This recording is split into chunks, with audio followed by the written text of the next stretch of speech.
Curse your sudden yet inevitable betrayal. Joke's on you. That reference is 25 years old. You're too old to be playing with toys and dinosaurs and playing video games about dinosaurs and then making videos about them. You're too old.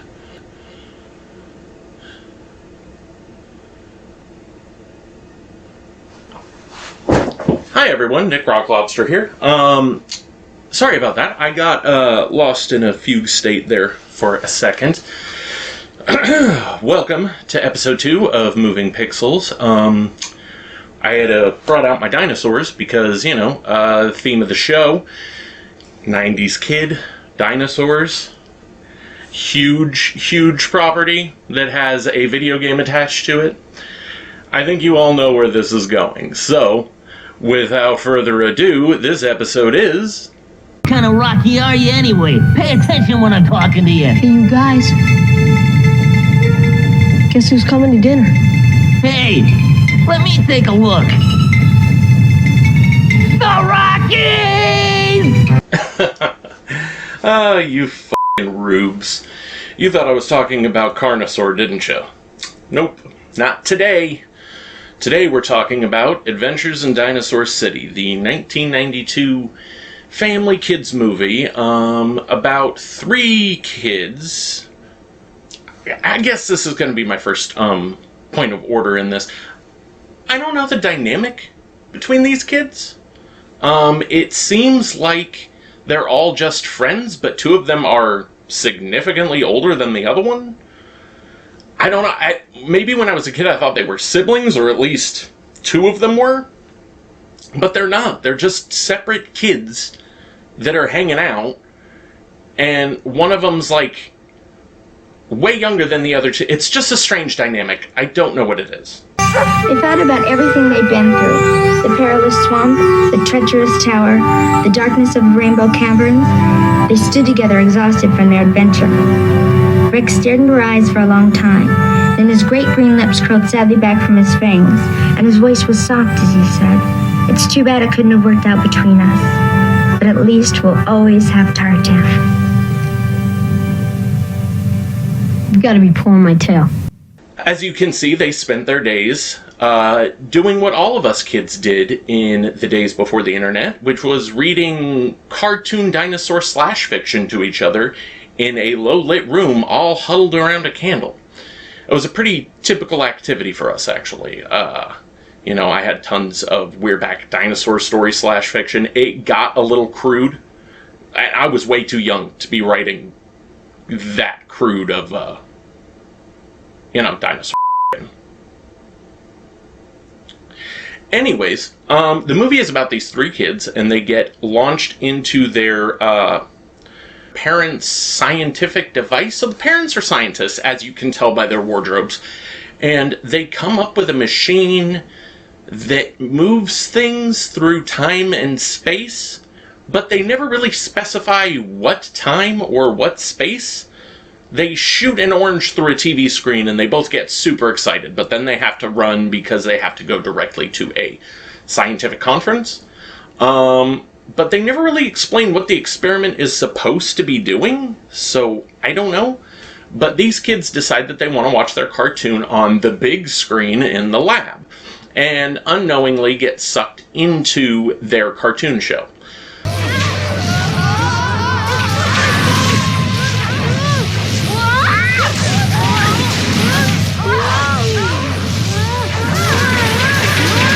So whatever their machine was meant to do, it wasn't this, and they wouldn't have gotten this excited over it because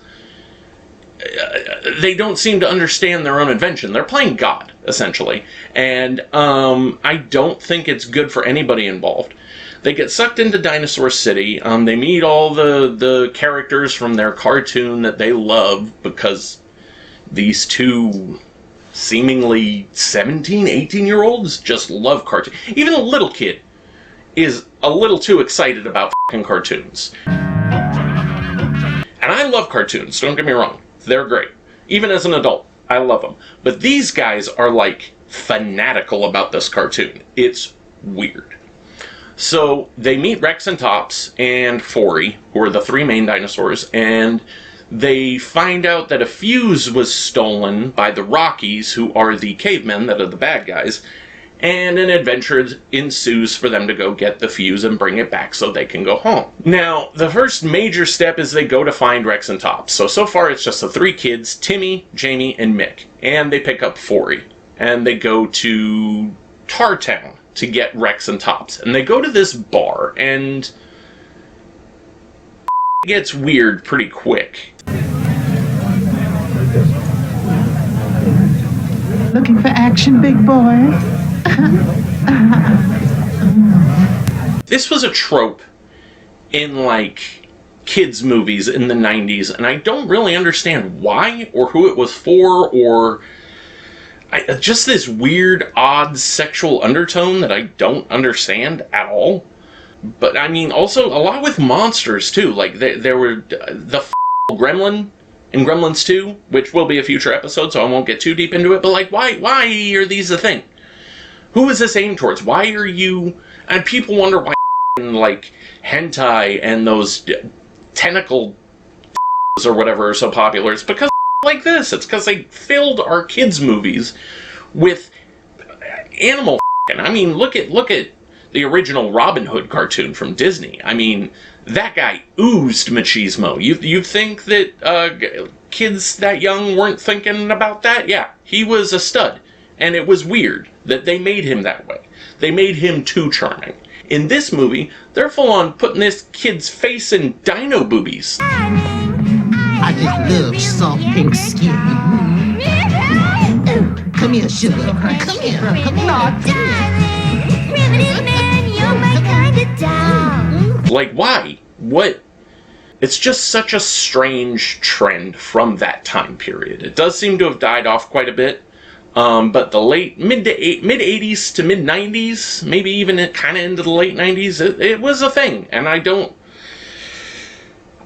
they must have been on all the cocaine, because that's the only thing I can think.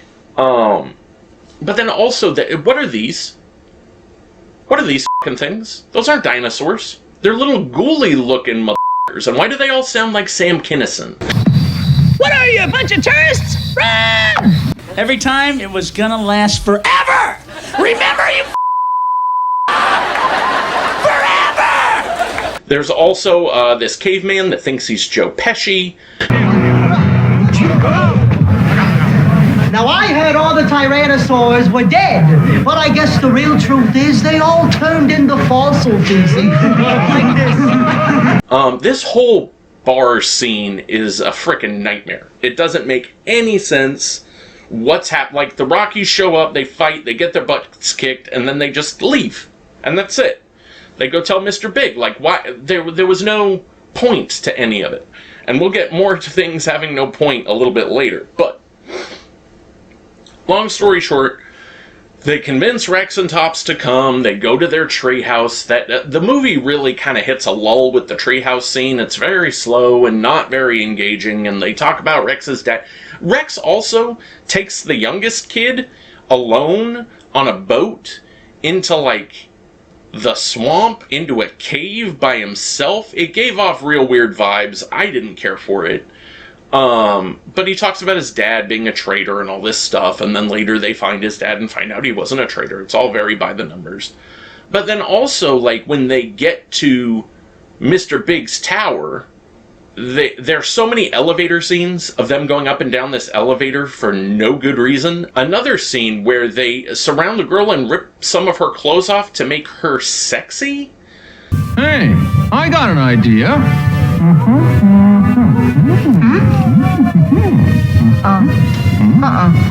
No way, guys.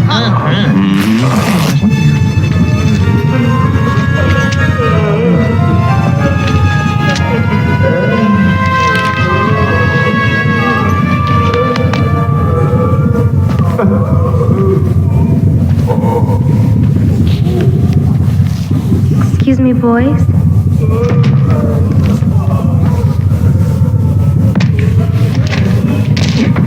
Now, boys. There's no need to fight. We can all party together. Right?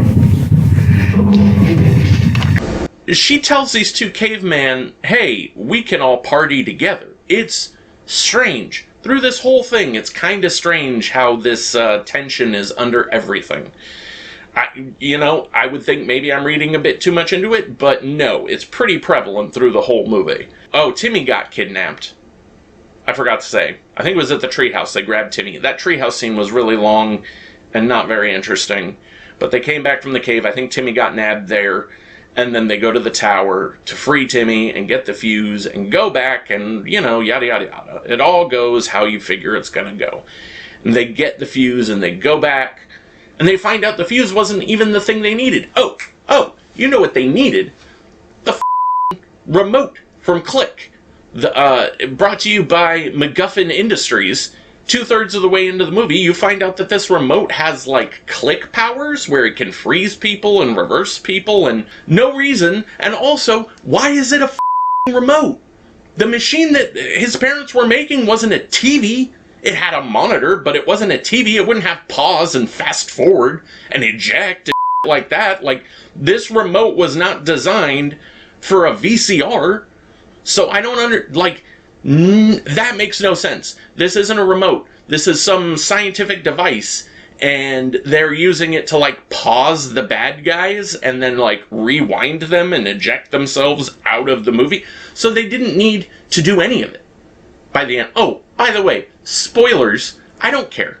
But at this point, every episode's probably going to have a bunch of spoilers because certain things need to be addressed. And this remote and this plotline, goddammit, they need to be addressed. Because you find out at the very end, they're standing there, put the fuse in, oh, it doesn't work, it doesn't help anything. And then the kid uses the remote that he's had from the beginning to eject them from the scene. So none of this movie had to happen. They could have just turned around in the first 2 minutes, hit eject, and everything would have been fine. And you wouldn't even feel bad about Dinosaur City, because it's supposedly the cartoon, and the cartoon always ends well. They talk a bunch about how Rex and Tops always beat Mr. Big, who's the Allosaurus, who's the big bad guy, who has a little person as a pet. Hold on, Nick. Pretty problematic. But they talk all the time about them beating the out of Mr. Big and saving Dinosaur City. So if they had just left, there wouldn't have been a problem. They could have just left and it would have resolved itself. They had no agency in this story. And there was no point to it. And this remote just, I don't know. I used to watch this movie all the time as a kid and I loved it. Watching it as an adult, I mean, the set design's cool and the ideas are kind of cool. There's a big map that they show for a second that I really love. I'd like to do like a tabletop RPG set in Dinosaur City. I think the setting and the ideas are cool, but the movie is nonsense. And it's really hard to separate nostalgia from legit criticism. And like, as an adult viewing a kid's movie, it's hard to say like, hey, is it fair to judge it this harshly? In this instance, I think it is. The acting's pretty subpar. The effects are meh. They're just kind of in big suits with very minimal, like, motion to the face. There's a little bit of lip curling that those old animatronics used to have a bunch. Last chance. How does it work? Go jump into a tar pit. Enough of this. Give him the potion. But overall, not great. Not a great movie. I kind of went on a long rant there, but it's pretty bad. Even taking my nostalgia into account. Pretty bad. Pretty bad movie from beginning to end. Now it's time to discuss the game. And interesting thing about this game, I didn't know that this was an Adventures in Dinosaur City game. I knew about the game. I had seen it when I was a kid. But I had no idea that it was related to the movie, because it's just called DinoCity.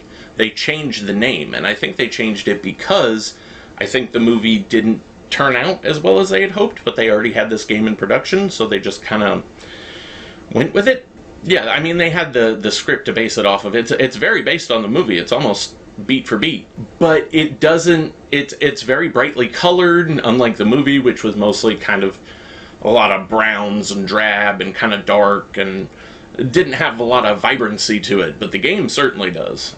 and you can either play as Rex with Timmy or Tops with Jamie. I guess Mick just kind of got f***ed. He's not in the game. But it's your pretty standard platformer from the period. There are slippery ice levels. They do a level with the train from the movie that was really cool. It was on point with the movie, and it felt good in the game, like the controls, and that level felt like it belonged in this type of game. I only got to, on my long play, I got to stage 4 out of 6, so I didn't beat it, but I will probably go back and finish it. The level designs are very cool. The train one I mentioned, there's one with a big wheel with little platforms that you have to jump from, and then there are like mosquitoes diving at you and you have to get out of the way or jump on their heads. Yeah. What the is this? Am I killing you guys? Are you enemies? You seem to be. Ooh, okay. Wow, this game has some kind of crazy level design for what it is. There are a couple standard side-scrolling bits. There are these little things you bounce on. That would be my only criticism so far as the controls, is the bouncing is a little challenging because you have to time it just right. It was a pretty typical thing in games back then. What are these anyways? Are these like frogs or something? I don't remember them in the movie, but that also doesn't really mean anything because I haven't seen the movie in 30 years.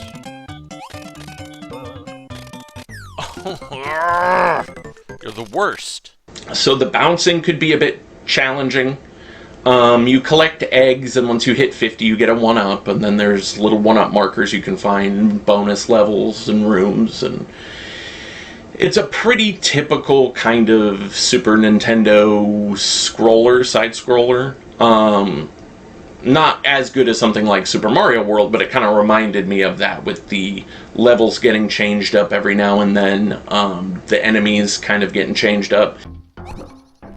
Oh, and the base itself hurts you too, that's right. I don't know what these are supposed to be. They look like little naked Eraserhead babies. It did enough to keep you on your toes without seeming... So a lot of those games from that period, for me, feel like it's a lot of rote memorization. You just memorize where the bad guys are going to be, and you play it over and over and over and over until you know every corner of this game and you can get through it. Which, it doesn't really feel like a good game. It just kind of feels like, oh, I'm memorizing a game to get through it and memorizing the timing. That doesn't feel very fun to me. This game, however, managed to be challenging without feeling like, oh, I have to play this 100 times to learn where all the bad guys are and what all the little tricks of the level are.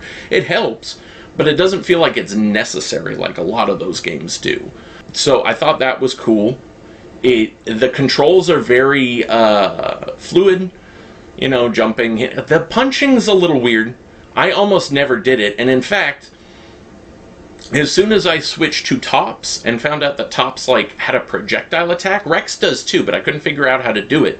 But Tops, his default attack is shooting like a little arrow.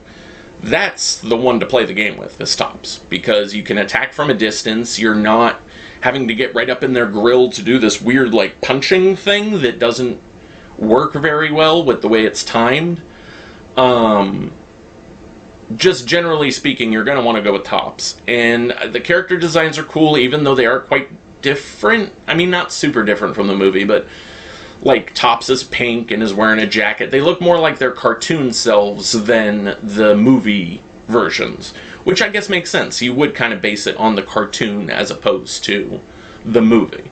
The cartoon in the movie, as opposed to the movie itself, because you can be a little more creative with that. Boss fights are pretty simple. The first one confused me because I didn't understand the first time I was playing that you had to shoot the blocks to get the blocks to break to hit the guy. I did a weird jump move where I started hopping on the boss's head, but that didn't do anything. But the other ones were pretty basic, just kind of point and shoot until they stop moving.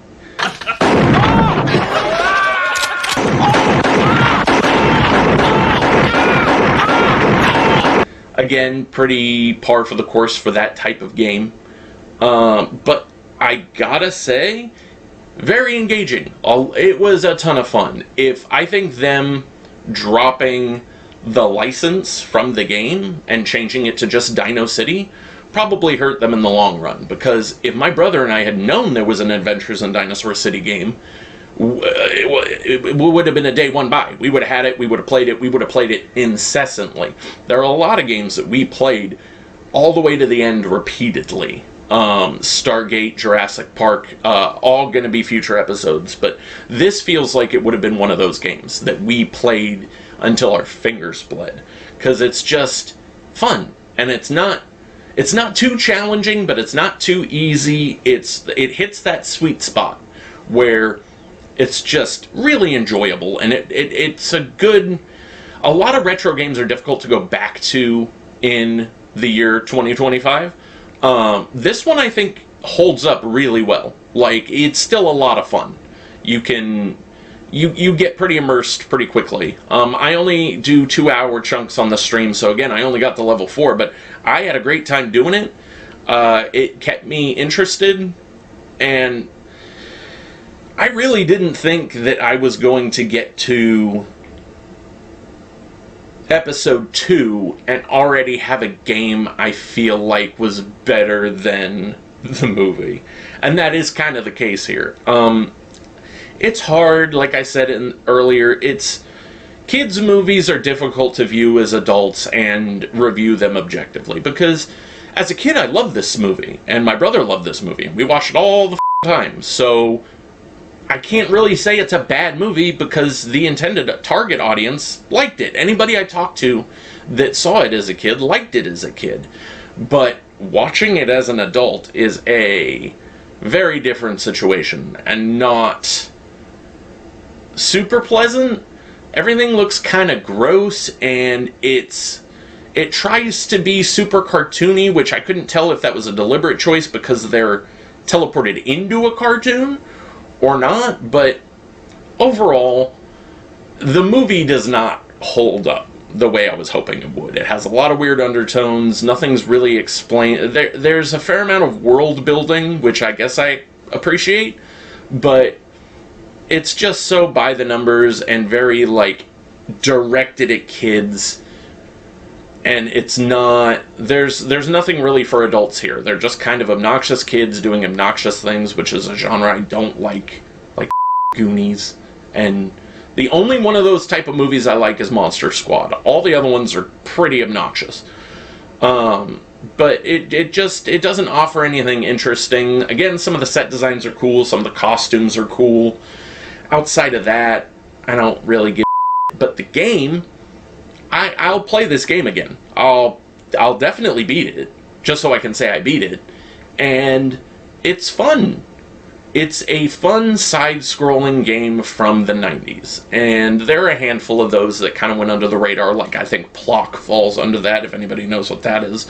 Side-scrollers can be really good, or they can be really bad, and I think this one falls in the former camp. It really balanced everything well, and man, go play it.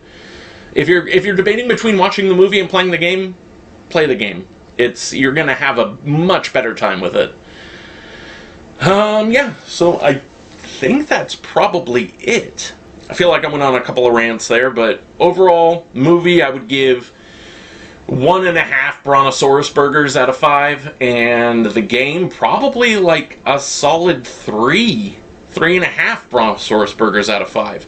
It's a solid title for that system. But, you know, it's hard for me to talk the movie because it was a big part of my childhood, but it just, trying to be objective reviewer, man, it's not a good movie. It doesn't hold up, unfortunately, but that's where we're at. Thank you for joining and listening to me bull about a movie for a little bit. Yeah, it's great. I appreciate it. And I will definitely see you in the next one. Well, give the man a hand.